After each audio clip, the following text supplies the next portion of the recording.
want to put a diaper and a bib on them too? Let me walk now. Steve, this is the United States, or the damn thing broke. You guys always put me in a bad situation with the equipment. You seem like you're a multiple bracket person. I think you can do two. No. I think two. Kimberly's right. You do look like you're a multiple bracket person. Oh, I didn't know that we were like, it was a demographic of multiple bracket people, but apparently I fit the bill. I'm fine with that. That's ridiculous. I'm sorry, have I already lost my time? Come on, have I already Joe. lost my time? Continue, but I mean, that is, they did try. Carry on. And here comes the defending champ, #1 seed, Florida on the road, if they play in a regional final. Is he a meteorologist? Is he an air traffic controller? What the hell is he? I hated all 5 of those. Actually being able to communicate it in a way that people will understand it without screaming and me kind of my head exploding. Well, he was still screaming. I don't really like how I got sandwiched between the college basketball coach and the big mouth, but we're going to have to move on. Doggy catching a water bottle mid. What are you mad about? Oh, segment? yes! Talk about handles. Why am I listening to the odds makers? I ain't worried about them. The odds makers need to be listening to me right now.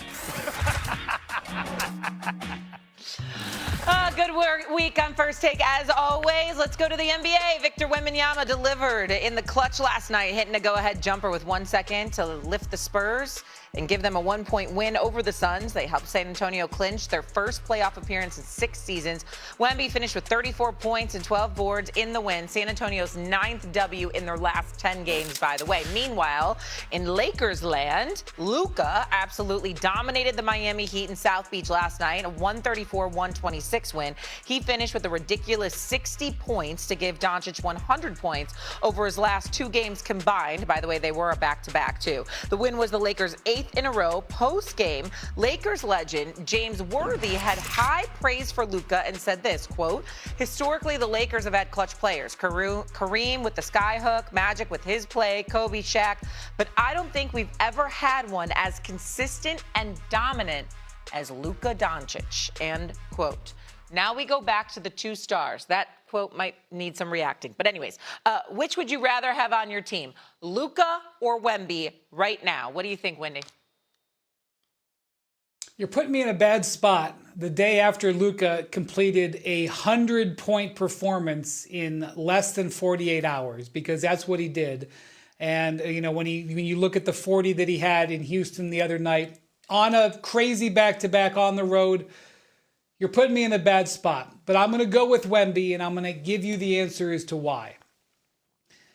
Somebody's got to deal with Shai Gilgeous-Alexander, okay? If I got to unseat that beast and his incredible ability to get into the paint and score and create all of those problems for me defensively, I have to go with the defensive ace.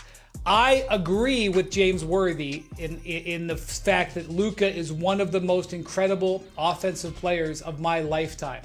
His ability to score as a decelerator. Stephen A., I've watched him for years now and tried to understand how he gets around these defenders without looking like he's moving fast.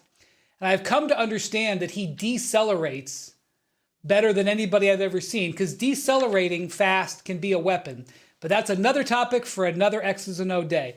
I'm here to say that in his 3rd year, Victor Wembanyama is arguably one of the greatest defensive players I've ever seen in my life. And I just think, if you're asking me if I had to have one, I'm taking the guy that might be able to slow Shai down on defense. You can use that as your rationale, but nobody's going to argue with you. We can appreciate and respect, revere the greatness of a Luka Doncic and understand he's a generational talent. And my God, the Dallas Mavericks, I mean, how bad you look that he is not in a Dallas Mavericks uniform. It's it's inescapable. It's inescapable. It's just inexcusable too. But when you look at Wemby, 7'5", with that ball handling, I mean, he's a 5-inch taller version of Kevin Durant. Let's just say it. Offensively, he's a 5-inch taller version than the 7-foot Kevin Durant. That's what he is. Who, by the way, plays elite defense as an eraser. Not just at the glass. I've seen him go out and block 3-point shots. And when I look at it from that standpoint, there is no good. Yes, you cannot teach 7'5", But you certainly can't teach 7'5" at that skill level. Not at all. It's not even close to me. Of course, the answer to this question is Wemby, Victor Wembanyama. It's a reason why the Los Angeles Lakers went 40 games this year playing 500 basketball. Because as phenomenal as Luka is, there's a limitation on how much he can impact the overall game, because what he could do for you offensively, he could cost you as a liability defensively from time to time. We've seen no indication that that is something that can nor will happen when it comes to Victor Wembanyama. So the answer to this question is clearly him. No doubt about it. Yeah, and I'm going to say something, Shay, and we got a lot of basketball to be played in this month, much less in this season. If I'm a team like the Lakers or I'm a team like the Rockets, I'm a team, rising up, looking at, adding to my roster and trying to figure out how to win the whole thing. I'm looking at Victor and I'm looking at what they got in Oklahoma City. And again, to quote Stephen A., you're saying, damn, what am I going to do to deal with those two teams? So that's just a reality. Well, here's the other reality. And Wendy and I somewhat part ways in that regard. Shai Gilgeous Shea Butter is just spectacular. We understand that. But it's not something we haven't seen before.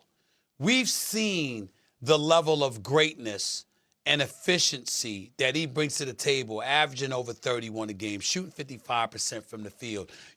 Step back three-pointers in the lane, being adroit at getting to the free throw line. Is phenomenally great as Shai Gilgeous-Alexander is and has proven to be. Even with the 128-plus consecutive 20-point games and all of this other stuff, there's still that element of, he's great, but we've seen it before. We've seen it. We ain't seen Wembanyama before. Mm-hmm. We ain't seen no dude 7'5" with this arsenal offensively and this tenacity defensively. That as a combination in one body in NBA history. That's the issue that we're having right now. Even back in the day when there were less 7-footers and you had the Wilt Chamberlains of the world playing basketball. Do y'all understand that as great as Wilt was, there was speculation that he quit in the finals, that he didn't want it? You understand?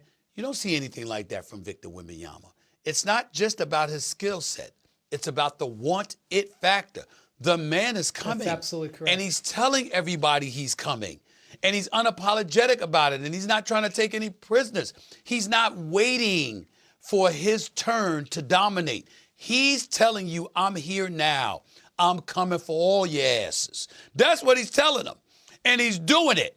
And that's what's scary about it, because even when you have a guy like Jalen Williams, I'm going to bring this up periodically throughout these playoffs, when you're 6'7", 6'8", when you drop the 40-piece in the finals, when you're one of the skilled individuals, you were one of only two players who was an all-star and also made an all-NBA defensive team, him and Evan Mobley.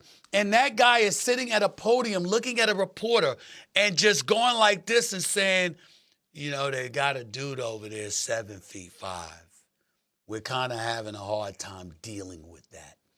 This is a reality. And there's no answer.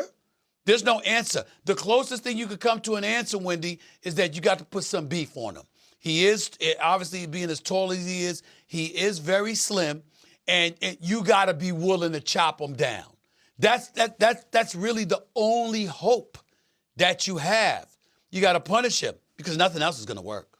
Nothing else is going to work. The question was, would you want more Luka Doncic or Wemby? But it sounds like Wemby and Wemby only. Like there's